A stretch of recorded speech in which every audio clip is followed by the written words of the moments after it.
Everyone, তোমরা সকলে কেমন আছো? আশা করি সকলে ভালো আছো। আজকের হেলদি কিছু না, আজকে একটু স্পাইসের মধ্যে করার চেষ্টা করলাম। আজকে তোমাদের স্পেশাল রেসিপি হলো বাটার পনির মশলা। তো চলো রেসিপিটা করা যাক। একদম কিন্তু রেস্টুরেন্ট স্টাইলে করব। তো চলো, ফার্স্টে কিন্তু একটা ডিশ নিয়েছি, ডিশের মধ্যে একদম ভালো ফিল্টার জল দিয়েছি, তারপরে দিয়েছি টমেটো, কাজু বাদাম, মগজ, 4টে দিয়েছি কাঁচা লঙ্কা, 2টো তেজপাতা।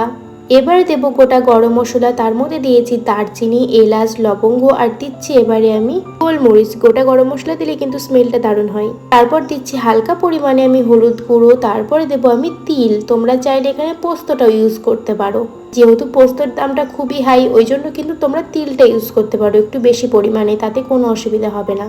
তো এবারে ভালো করে এগুলোকে নাড়াচাড়া করে এবারে কষিয়ে নেব কিংবা সিদ্ধ করে নেব বলতে পারো। আমাদের কিন্তু এই রেসিপির এটাই মেন, এটাকে আমি ভালো করে সিদ্ধ করে কিন্তু মশলাটা বানিয়ে নেব।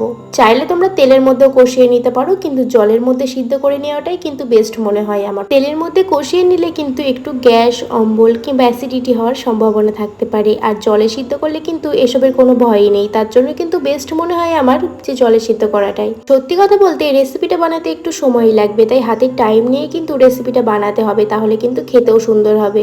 হাতে একটু সময় নিয়ে ভালো করে কিন্তু সিদ্ধ করে মশলাটাকে তৈরি করে নেবে।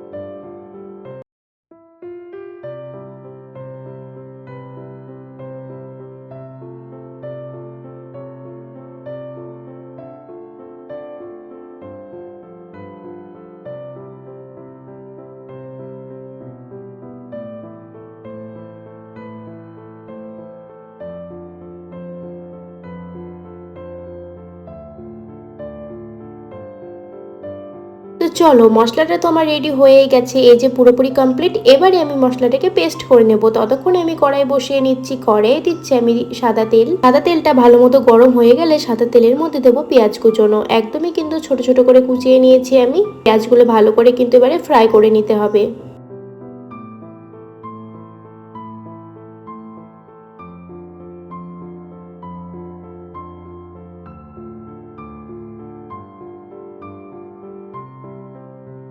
পেঁয়াজগুলো কিন্তু হালকার উপরে ফ্রাই করে নিয়েছি। এবারে আমি এর মধ্যে মশলা ইউজ করছি। মশলার মধ্যে দিয়েছি আমি এখানে আদা বাটা আর একটু রসুন বাটা আর সামান্য পরিমাণে জিরে বাটা দিয়ে একসাথে পেস্ট করে নিয়েছিলাম। এবারে দিয়ে ভালো করে নাড়াচাড়া করে কষিয়ে নেব, বলতে পারো ফ্রাই করে নেব।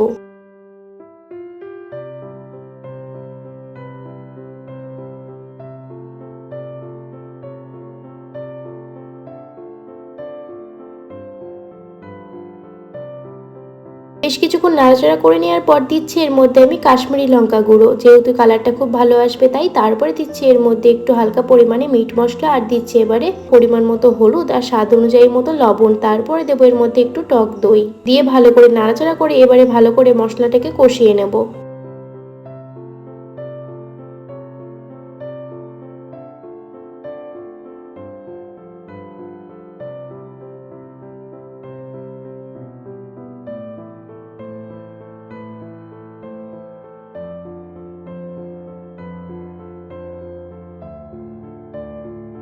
মশলাটা খুব ভালো করে নাড়াচাড়া করে নিয়েছি। এর মধ্যে একটু স্মেলের জন্য দিচ্ছি আমি ধনেপাতা কুচি, দিয়ে আবারও নাড়াচাড়া করে বেশ কিছুক্ষণ কষিয়ে নেব মশলাটাকে।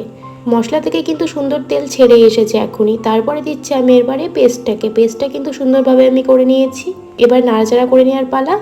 এবারে খুব সুন্দর করে কিন্তু ফুটিয়ে নিতে হবে, আর বেশ খানিকক্ষণ সময় নিয়ে হাতে কিন্তু ভালো করে ফুটিয়ে নিতে হবে। যত ফুটবে তত কিন্তু টেস্টটা বার হবে। সত্যি কথা বলতে ভয় কিসে, সত্যি কথা কিন্তু আমি তোমাদের বলেই দিচ্ছি। এইবার কিন্তু রেসিপিটা তৈরি করার সময় একটু দূরেই থাকবে। এই মশলাটা যখন ফুটতে শুরু করবে তখন কিন্তু খুব চান্স আছে মশলাটা গায়ে পড়ার, আর এত পরিমাণে গায়ে পড়ে সেটা তোমরা একটু পরেই বুঝতে পারবে। দেখো কিভাবে ফুটেছে।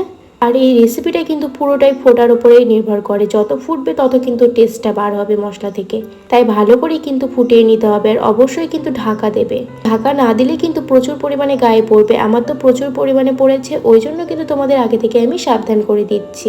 তো ফ্রাই করে রেখেছিলাম পনিরগুলোকে। দেখো পনিরগুলো আমি খুব ভয়ে ভয়ে দিচ্ছিলাম, তারপরে লাস্ট মুহূর্তে আমি গ্যাসটাকে অফ করে পনিরটাকে ইউজ করলাম। তো গ্যাস অফ করে কিন্তু তোমরা পনিরটা দিতে পারো কিংবা আস্তেও দিতে পারো গ্যাসটাকে, তারপরে পনিরটা দিতে পারো। পনিরটা তো দেওয়া হয়ে গেছে, এবারে ভালো করে নাড়াচাড়া করে নিলেই ব্যাস রেডি হয়ে যাবে। লাস্টে নামানোর আগে ইউজ করবে কিন্তু তোমরা বাটার, যেহেতু বাটার পনির মশলা, এটা বাটার তো লাগবেই। বাটার দিয়ে একটু ভালো করে নাড়াচাড়া করে নেবো, একদমই আস্তে দিয়ে রেখে দেবো গ্যাসটা, ব্যাস তাহলেই কিন্তু আমাদের রেডি হয়ে যাবে বাটার পনির মশলা।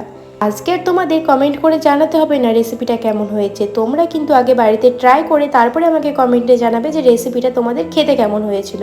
আজকে তো এতটুকুই, আসবো আবারও একটা নতুন ভিডিও নিয়ে। আজকে এখানেই শেষ করি, টাটা।